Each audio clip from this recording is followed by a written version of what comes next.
Hey, I will welcome to this week's our science-based horsemanship online class. I want to do these classes I want to do this every week and have a different science topic or a horsemanship or a horse behavior science related conversation and do this each week so that I can. The more I learn about science and how it applies and works with the horses, the more these great results that I'm getting. But I'm wanting to share that more and more with people to get better horses for all of us, right? Because it's understanding how the horse brain really functions is what's changing my approach to horses, is having a knowledge base and an awareness and an understanding or a foundation of what the equine brain, what it can think and what it can't think. And it's been just phenomenal in the changes that we've found with horses in using this. So this week, we're talking about place cells, and place cells for horses are kind of like GPS markers or waypoints that we might use in a GPS tracking system as we're out on hikes or rides or driving around. Right, we're leaving an electronic trail of kind of where we've been. Well, the cool part is our horses have this extremely complex GPS system built into their heads and in their brains, with place cells and grid cells and border cells. And these cells, they fire and they leave little markers, in the geography of where they're at and where they're going and kind of where they've come from. Anyway, I'm not gonna talk much more about it because I've got a special guest today that's going to be online on our class with us, Dr. Stephen Peters, and he's a neuroscientist, so he totally understands brains. With human brains, he's a leading expert in human brains, but he loves horses, and so he's done a bunch of research on horse brains. And so anyway, I've invited him onto our call today. So let me get to you. Let me introduce him here. Well, first, let me introduce me. Right, that's why I have slides, so I can keep on task here. My name's Wes Taylor, and I've got a little ranch property up in the Utah mountains I call Wild West Mustang Ranch. And we train and work with Mustangs there during the spring, summer, and fall season. And so that's kind of my science project is working with these Mustangs up there. But I haven't always been in the horse industry, and I just share that with you that if I can figure out what I've figured out in the last number of years, then anybody can figure this out. So I haven't been 5-generation cowboy or horseman or even in that sense. So this is new information. The science is so new. It's been in the last 8 to 10 years that this research has been done, but it just hasn't really been implemented, put to task with horses. And that's really where I'm having the most fun is finding a way to work with these horses. So I've been really studying and kind of my own science experiments here myself with these wild horses at my place for the last almost 10 years now.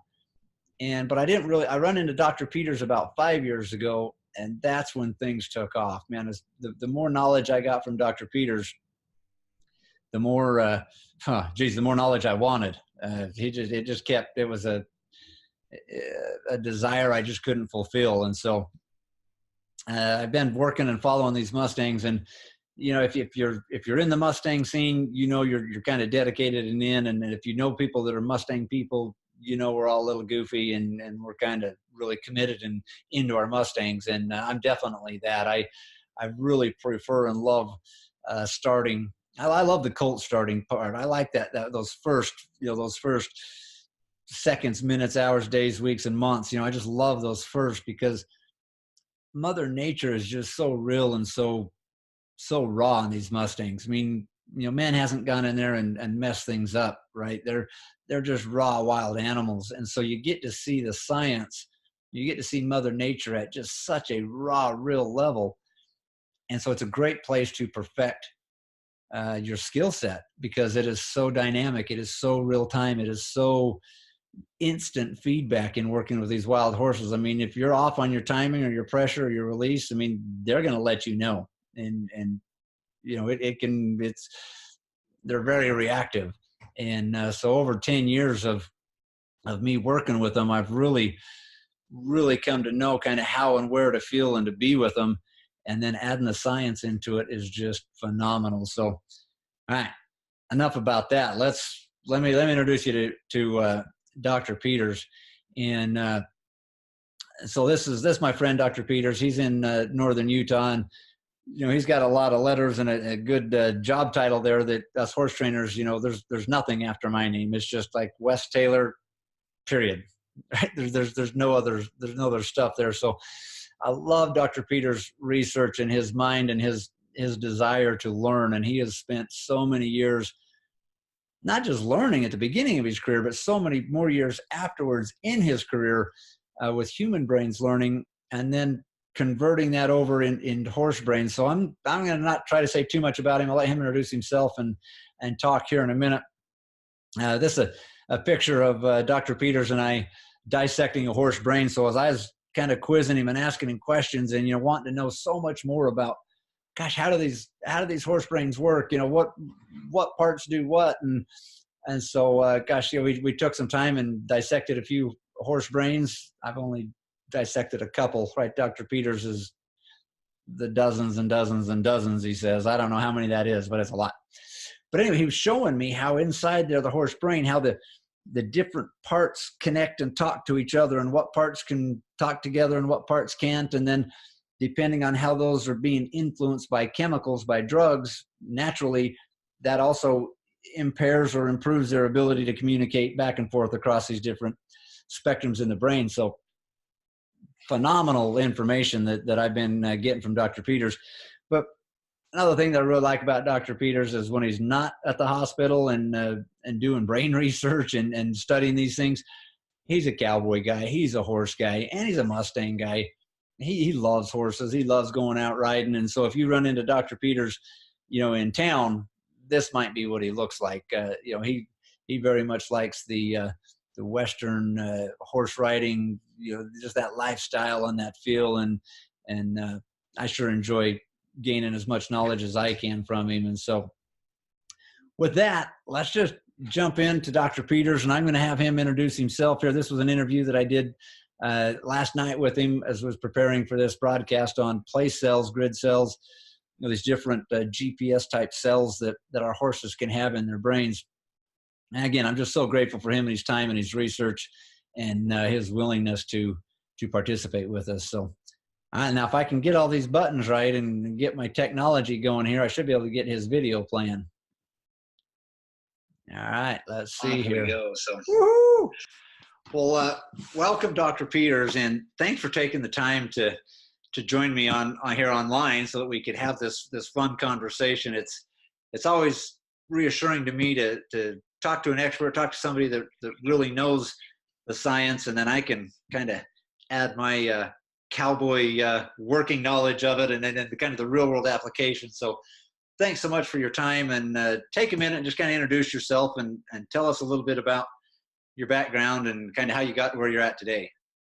Well, good enough, Wes. And first of all, let me just say that don't sell yourself short. You've been studying this science for quite some time. Yeah. And you got a pretty good handle on it. I'm a neuroscientist, human neuroscientist. So I run the Clinic for Brain Health at Utah Valley Hospital in Provo, and I run the Memory Clinic at the American Fork Hospital in American Fork.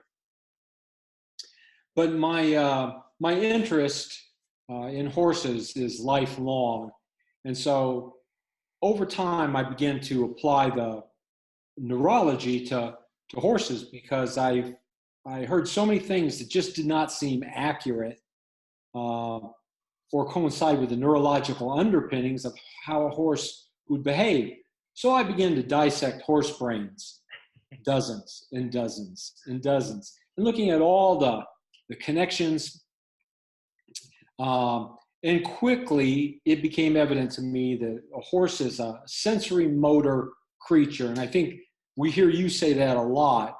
And it really helps in the understanding because you can be clear in your message and you're communicating in a language that your horse understands. If they don't understand, they get confused, and then they just get way up there in the sympathetic nervous system, and you lose them. Is that enough information for you? That is it. Perfect. And how long have you been in this, the scientific side? I mean, how long's your career been in this? I've specialized in dementias and neurodegenerative diseases for 20 some years, but that's not including, the 18 years or so of college and internships and postdoctoral fellowships all on top of that. So if I look old to you guys, it's because I am old. I've been doing this a long time. Well, that's really the point I wanted to get there, is that you've been doing this a long time, and your knowledge base is deep and vast. So, and I'm so grateful. I can't change my oil, but I do understand brains pretty well. Okay, right. I'm with you. And I love that you've got that interest in horses, because, I mean, honestly, had I not crossed paths with you, 5 or so years ago to extend my knowledge, gosh, I sure wouldn't be anywhere where I'm at career-wise. That is for sure. So the science has taken me so much further faster than I could even have thought of. So thank you. And I think your followers really benefit from the fact that not only have you studied some of this complex stuff, but you do just a great job of articulating it. And I don't know really of anybody that has the skills to take a horse and demonstrate all this science for people to see. It's one thing to sit up there and try to stay awake and hear me lecture, but to actually see you out there and making these changes with horses. And I've seen you where the whole audience cheers on the horse and says, I'm waiting on that dopamine hit. I want to see that horse lick and chew. And it's pretty amazing how many people you've been able to reach because you're personable and able to get that message across. So you're our messenger, Wes. Thank you so much. It's been a journey on my part, working on me to where I could even dare do this, or even dare talk in front of people, or dare to be different. So I guess we're all on our journey and got lots of new stuff ahead of us. So I'm having a blast now, though. I've got I'm still in the hard part, I think, but we're breaking ground and going forward regardless. So thank you so much.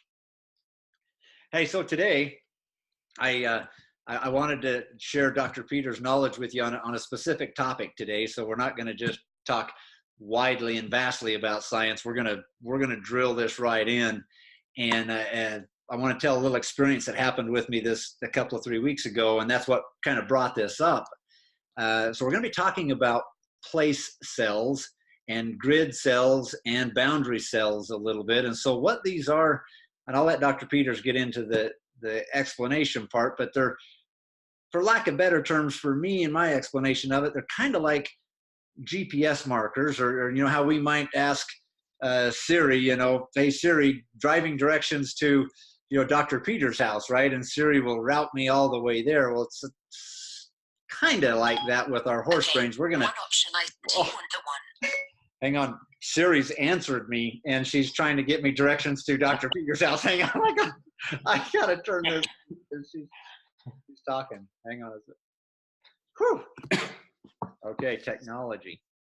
So, but anyway, so I went on this horse riding trip, and I'll just tell the short version of the story here, because I want to get Dr. Peters' commentary on it. I want to get an idea of what the heck was going on. But basically the setup is that I was riding out in eastern Utah, myself, my son, and a friend of mine, and then another pack horse. So we had 4 horses, 3 riders, and we rode way out into the desert. And I mean, way out there, like 5-6 hours from the nearest dirt road that was then 3 hours from the nearest oil road that was rural by any definition of an oil road. So we were like out there. And we're riding in these slot canyons and this open, vast desert country. And so we went out on our horse ride all through the day. We've gone about 3 hours, got to our spot. We were going to stop and take lunch, and we decided to head back to camp. It's like, we better head back. And I asked the guys that were with me, I said, hey, would you guys be open to doing a little experiment with me? Now, you knew a little bit about place cells before you did this. Yeah, I did. I knew enough to be curious. And so I was like, man, I've heard Dr. Peters talk about these place cells, and Maddie in her new book mentioned them in her book I was reading. And so I was like, I wonder how do these work? So I wanted to have just some more knowledge. And so I asked the guys with me, my son and my friend, I said, hey, you guys be open to doing a little experiment with me? And they're like, sure. I said, all right, all the way back to camp, here's the deal. We can't pick the reins up. No steering, no leg influences, no leaning, no nothing. We are just to sit here and be passengers on our horses until I say otherwise. You guys in? And they're like, oh, geez, well, what if they run? I said, hang on, right? Ride faster than they're running. That's what I would do if they run. I would try to ride faster than they're running. And they both said, okay, well, that's all right. So we just turned and just kind of asked them to walk and set the reins down and just let them go. And I tell you what was shocking to me, Dr. Peters, is I was watching. So there wasn't like a trail that we rode on, right? It's open country. Every now and then there's a little cattle trail, or there's some wild donkeys out there. So you might cross a little bit of their paths back and forth, but we weren't on a improved trail or anything that was a marked trail or a pathway. And so as we were heading back, we didn't decide who was in front or behind or anything, and we just let the horses do their thing. But we got to watching, and those horses, I mean, I was watching their tracks on our way out, and those horses never got more than, I'm going to say 30 feet as kind of a maximum, maybe a little more, but it wasn't much, off of the tracks. And then they would kind of drift back, and they'd get back, and they would be right on the tracks or just off to the side a little bit. It seemed like they almost felt most comfortable just a little bit off to the side, and they'd kind of come over and go on the tracks and maybe drift a little. And they just did this over and over for hours. They found their way home. There was different canyons that we went up and down on our way out, but on the way back, these horses didn't go up and down those other canyons. They like shortcutted across and picked up the trail on the other side and kept going. And we had a couple of times where the lead horse, we had a new horse to the herd, and somehow he ended up front. His name was Joe. And Joe would be up front. My buddy was riding Joe, and he'd be riding along, and he'd just say, hey, West, I think Joe's a little confused. You know, we'd notice that Joe was off the track a little bit.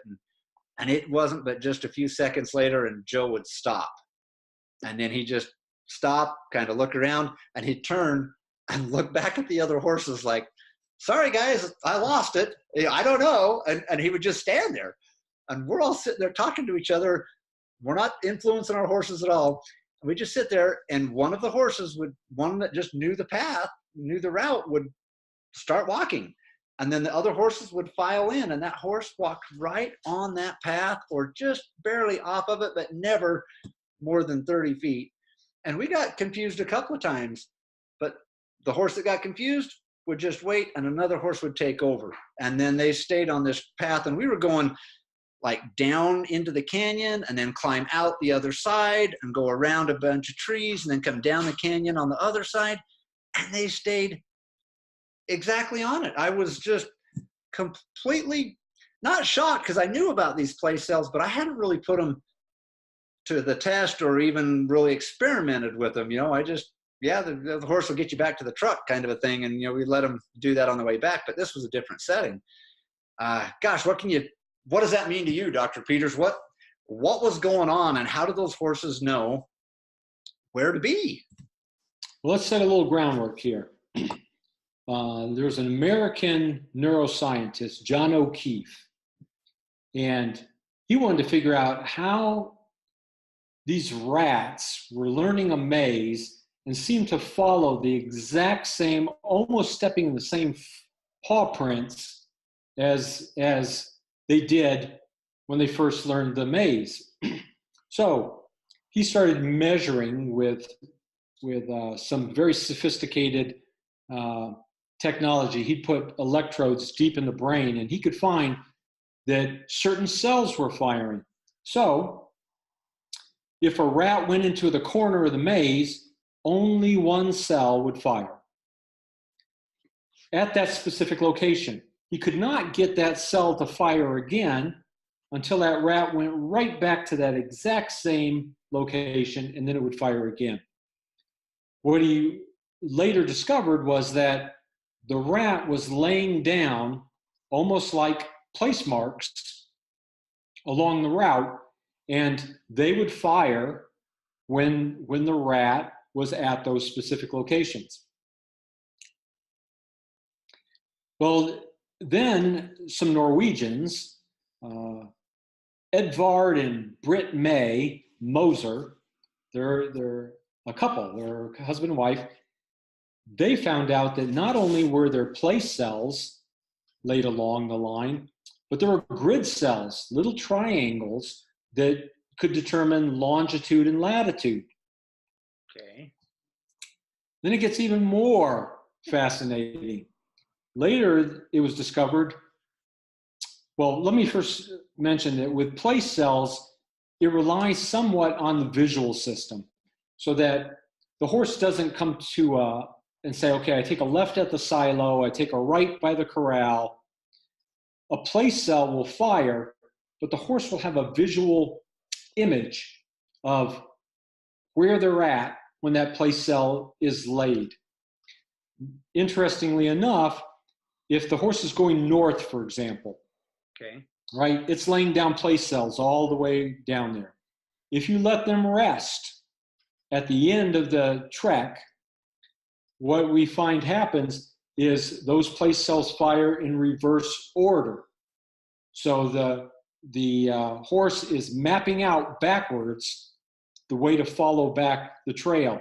Yeah. Now, with head direction cells, that's another cell.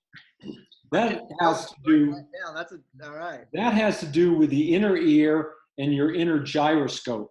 So that might be the terrain, up and down, etc. But that's helping the horse when it moves its head in a specific direction, like north, and picks up those place cells. Those cells will start to fire. Then if it turns its head all the way in the opposite direction, south, Yeah. it's like a Geiger counter. I'm getting closer, closer, closer, closer. My head is right on it. So your horse might make a big circle. Let's say you did a 2-mile circle around home, and your horse kept tipping its head in. And you say, oh, he just wants to get back to the barn and eat his hay. Well, maybe not.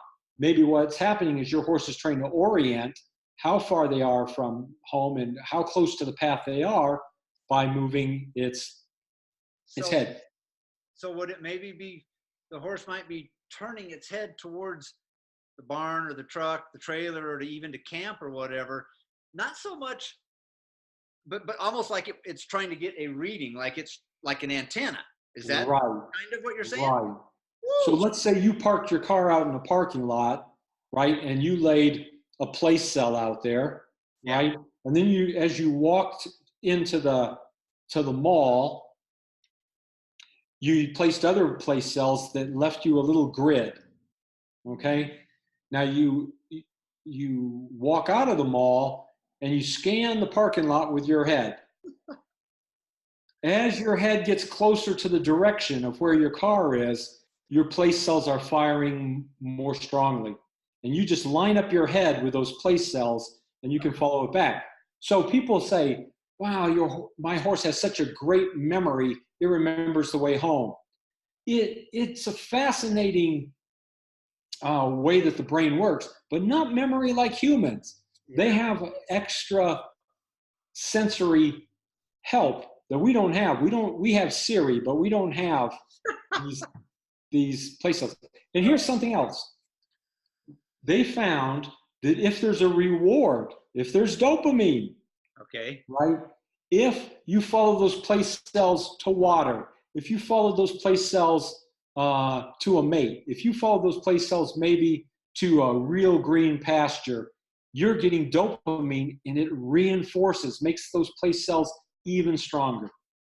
Wow, that could explain why my neighbor's horses got out a few times and they always end up at my house. But then his horses were at my place for training for a couple of months. And so when they get loose, I think they've just got those play cells of somewhere to go, and they end up at my house. It's kind of funny, but, and I could, man, I wished I'd have known about this a little earlier. It's a little embarrassing, but I'm just starting to do a lot more traveling to get around and do teaching these seminars. But so I'm not real proficient at traveling yet.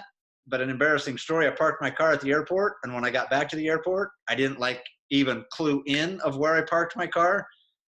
It was kind of embarrassing. I walked that entire parking lot until I found my car, because I was in such a hurry to get on the plane and get gone. I didn't even pay attention. And so when I got back, I had nothing to go on. It was terrible, just terrible. So, and I just want to reassure you, that's an attentional problem, and you're not getting demented. Too young for that. Okay. Oh my gosh. So anyway, I'm learning now to take a picture of my car where I park it with, the signpost of the parking lot or something. So it was terribly embarrassing, but. And I would ask people, I always say, every time I say something, I say, never believe me. I want you to be a critical thinker, demand evidence. So I would tell everybody, go to Google and Google place cells, Google grid cells, and you'll find all this information.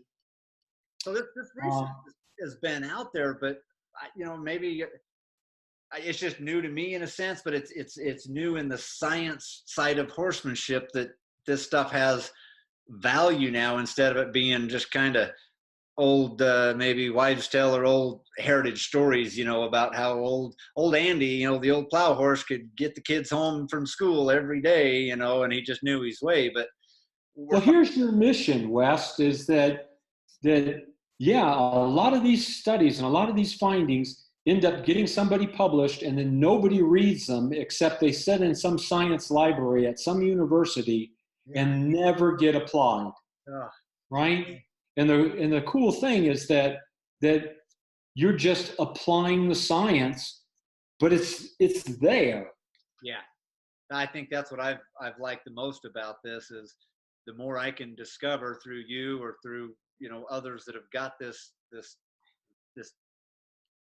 truth, wherever that is, that sharing that in a bigger light is so insightful and has so much value to people, because we've really kind of been, the more I learn about the science, the more I feel we've kind of been in the dark ages in horsemanship. So I really feel like we're coming into a whole new era. I don't even know what it is, but it's very exciting to me. So some of it's the horse world's fault, because we've always done it this way. We've been doing it this way for 50 years.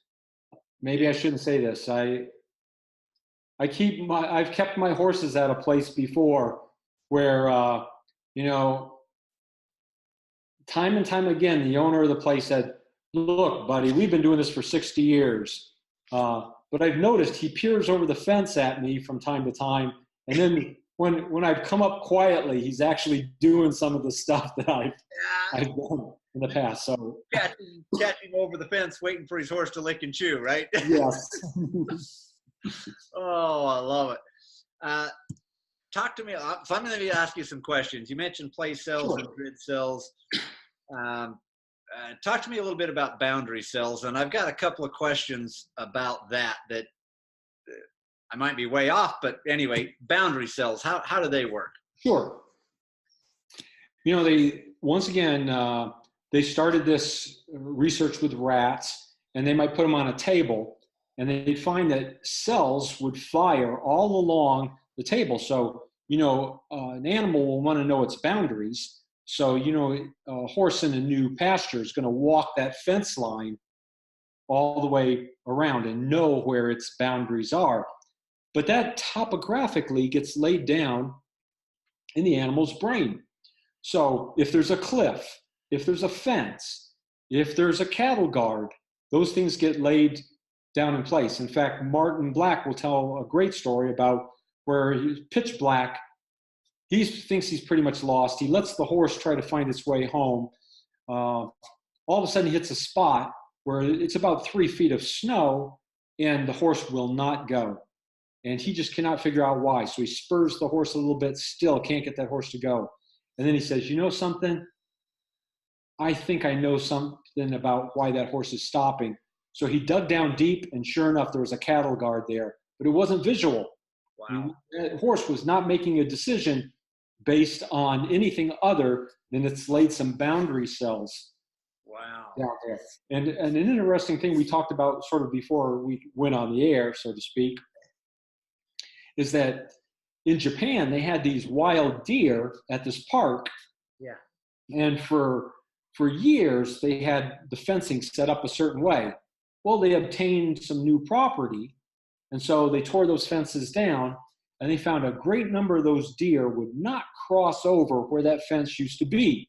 So it's likely they laid down some strong boundary cells there, and they still think that's where the boundary is, although there's no visual boundary there. Yeah. Well, but that boundary was there, and then through the offspring of reteaching generation after generation that boundary's there. Is that kind of how that was maybe reinforced, or what do you think? More so that they've laid that boundary so strong that the boundary now only exists in their brain, not in reality. We need to program that like in a fast forward mode, so when we take them home, we can just like, boop, here's the boundaries, you can't leave, and just get them to stay. Wouldn't that be good? That would help my neighbors a lot, because I tend to have horses get loose every now and then and go out. Question on those boundary cells. Yeah. Just a thought that I had while you were explaining that, and I didn't really pay attention. This isn't why I did this, but I've noticed, like if I go to a new arena and I'm taking a horse there for the first time, for whatever reason, I would always take the horse in, and a lot of times I would just walk on the ground, but I would just walk my horse all the way around the arena fence, just all the way around the edge. In my mind, I wasn't doing it for any boundary cells. I was just doing it so that my horse would know kind of where he's at, and I was hoping he would be calmer, and we could work better if he just knew what the boundaries were and he knew what that circle was, so to speak. But I'm kind of questioning now that if maybe that didn't help him out a lot, that I was walking that boundary, and just maybe he was putting down those boundary cells of, hey, here I am, I'm in this arena, I'm in this boundary. Maybe he could feel a little safer, feel a little more relaxed that he knew that boundary. I don't know. That might be kind of deep, but any thoughts on that? And a lot of these things, some of these things are combinations. Because what we find, for example, is if you take cattle and you easily move them, and they're not, they're emotionally regulated, and they go nice and calm into a pasture, and you get them there to their new pasture, and you let them settle. You let them return to homeostasis. You let them return to parasympathetic. Yeah. They're happy as clams, and they'll just stay put. But you run them in there, yelling and screaming, you slam the gate shut and you leave, they're still in the sympathetic nervous system. So what do they want? They want out. So they'll walk that boundary path, and you'll end up with fence walkers way up in the sympathetic nerve. And you watch, there's a path that'll get made all around your fence where they haven't been able to calm down. So if you can settle them, right? So that's not even necessarily a boundary cell, as much as it is waiting on your animals to get back into the parasympathetic mode. Because otherwise, they want to go where they felt comfort last, and it's not where you moved them. Yeah, that's not where they're at for sure. Oh, man. A couple more questions on these place cells in relation to the grid cells. And I'm kind of asking off the wall questions, Dr. Peter. So feel free to just say, Wes, I'm sorry, it can't work that way. But anyway, I love having questions, because that at least lets me get my mind going. So let's, my story about riding the horses out this way and we stop and then turn around and let them come back. What if you had like interconnecting place cells of different locations? Could those horses tune into those other place cells? Absolutely. And then pick up and go on that route? Absolutely. So let's say this. You went out there one time to Robber's Roost or wherever, and turned around and they went back, because that's where the place cells got laid. Let's say that you went out that way, and along the way, you dropped down into this little gully, and it was filled with green grass, and they munched and munched. Then you went back out and went on your way, a different route.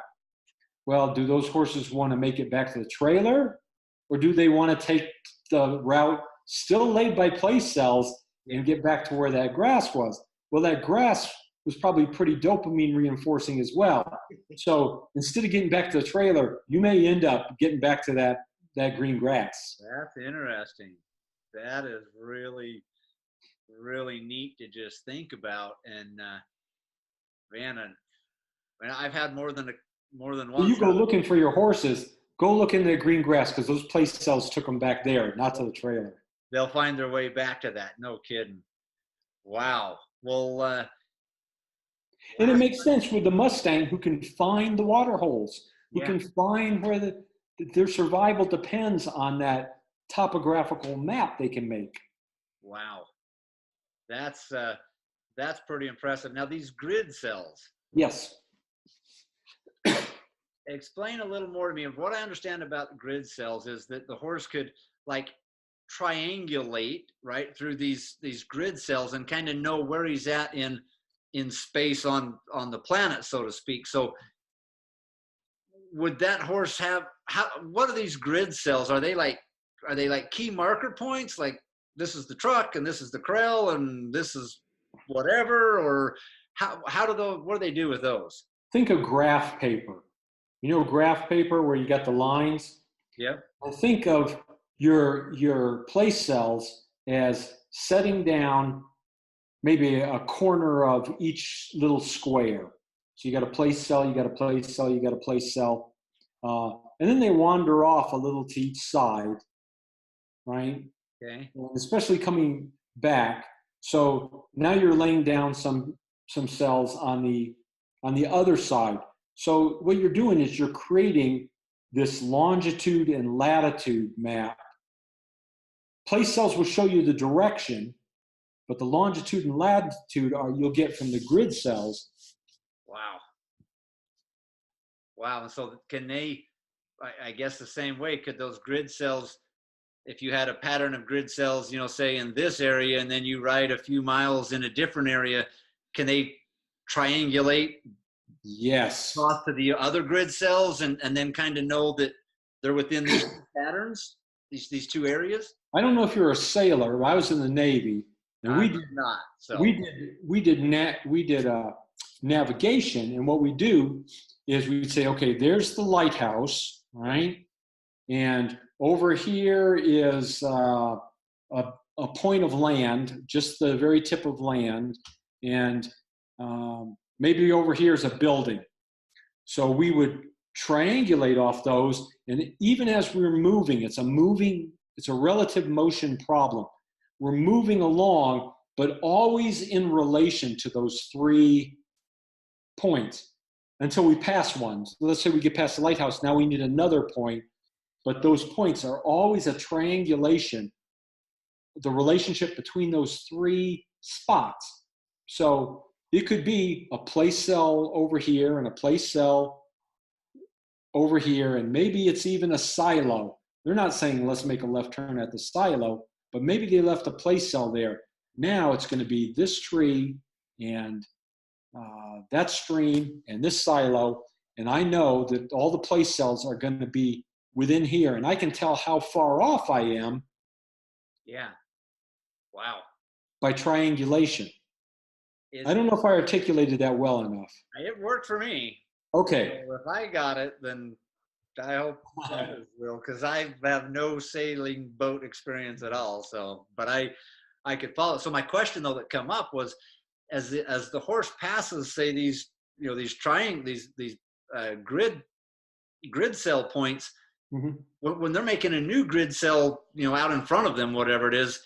And you said earlier that it was kind of site oriented in a sense. So it might be that grid cell might be a skyline or a mountaintop or a range or something that they would do, something like that.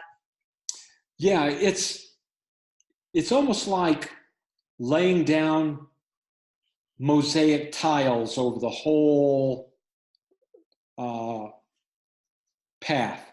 Yeah. that they walk. So if you've got all these tiles laid down, then you can line them up and tell how far east, west, north, and south you are by those little triangles. Wow. Wow. Like bathroom tile. Yeah. You can tell how close to the shower you are because you're 3 tiles to the tub and 20 tiles from the sink. Yep. Yep. And so that'll just kind of how that can lay out. And wow, I had no idea. And when you let them go, watch how closely they are to actually stepping in the same tracks they stepped in before. I tell you, I was on our trip back. It took us like 3 hours to get back to camp. And for that entire 3 hours, we did not drive. We did not influence or suggest anything. And we were laughing, like belly gut out loud laughing at how exact the path was. And it just blew us away because there was so many places they could have walked. It's not like it was dense forest and there was only one place to walk. This was wide open eastern Utah desert, and they could have walked anywhere they wanted. And man, they were right on those tracks or within just a few feet of them almost all the time. And we just found it comical. Just absolutely comical as we were coming back home. And I was talking to my buddy about it afterwards. I said, man, what do you think about that ride? Like, it was a couple of days later after we got home. He says, man, when we come home that day and you said no driving and no turning the horses, he says, that was one of the funnest horse rides I've ever had in my life. That was so fun. And so he really got to connect with his horse, Joe, and feel Joe trying to figure this out and how to do this. And so he was very much engaged with the ride and with the horse, and what an enjoyable time. So this could be something super fun for people to go do, to take off out in the backcountry or somewhere and go, like Dr. Peter says, take this to your horse and let your horse decide, go kind of see and play for yourself. Now I got to assume there's some variable in the horses, Dr. Peters, and not all of them are going to be scholars and be super good navigators. What is there a big variance, or what do you know about that? I would tell everybody, and this is what I do tell everyone: you're a scientist, whether you know it or not. Go out there and experiment. Now, here's one of the things that people will think that they don't do, but they do. Okay. You said don't influence your horse. But if you're going to play this game, then don't keep yanking your horse's head when it's trying to get the head direction in the right place. And don't keep trying to say, well, I want you walking over on this part of the trail, and use your leg to push him over, because it's just going to interrupt what they're trying to do. So play with this. And I'm glad you brought up that your friend said, I really connected with Joe because I was listening to Joe. I was trusting Joe. What a good exercise, even if you get lost for a while. Yeah, sure. I tell you, connect on that level. The funnest part of it was when Joe was leading and Joe would get lost, right? He would just stop and turn around with that funny look on his face, and me and Mark would just start laughing. We're like, that's it, Joe's done. He lost something. He's just stuck, and he's just standing there. Such a fun time. And let me ask you this: anywhere on that trail, did you ever notice that when your horse might have gotten a little off, did they stop and did they reorient their heads? Thank you. This is what I noticed. So I think all the horses knew that Joe was like not the best leader. So I think that's why Joe was up front, was so that he could learn. I don't know. Anyway, Joe was up front. And so I was 2 horses behind Joe. So I was the third one. And as we're riding along, and I would see Joe, very off of the tracks a little bit and start kind of getting over there. As soon as Joe left the tracks, and when he got out about 10, 15 feet off the trail, I noticed the horse I was riding and the horse in front of me, both at the same moment. Now, I don't know if it was just coincidence, but both of them turned their head and looked over at the trail as if to say, hey, Joe, It's right over there. They turned their heads, and then Joe didn't make the correction. And so they went back and followed Joe until he got lost, which was only like another 15 or 20 seconds, and Joe stopped. But I did notice that the horse I was riding and the one in front of me both turned their head towards the trail. Joe didn't, and I thought it was like a sign to Joe. They were kind of like suggesting, hey, you should look over there. Joe missed it or whatever, and they just went to follow until he got lost. So I noticed it in that situation. Well, let me ask you this then. After our discussion here this evening, do you really think those two horses moving their head, both of them, was a coincidence? No. It was weird that I noticed, right? Because we're riding along, and I just, when you talked about it, the picture came back into my mind. I was like, both of those horses turned their head when Joe went off the path. That's what Dr. Peters is talking about right now. They turned their heads. So now, I'll be honest, right now, I'm just thinking of how confusing I make it for my horses when I'm out riding around out there. Because I'm like, let's stay on this side of the wash. Let's go on that side of the wash. I want to go around this side of the tree. I'm bumbling up their GPS is what I'm doing. Well, they're still managing to play their GPS. And I'm not saying, ride the horse without reins and let them go wherever the heck they want to go. But I am saying, if you get lost at night, their night vision is so much better than ours. And they got a GPS system. I want to trust them. And the batteries never go dead on that GPS system. That's the good news. Oh, well, hey, Dr. Peters, I've gone over our time from what I said we might talk about, but I just had so much fun, and it was so engaging to kind of have this conversation. So, and I think your listeners are going to find this fascinating. When I lecture on this part of the neuroscience of horses, this is a particular topic that people are really amazed by.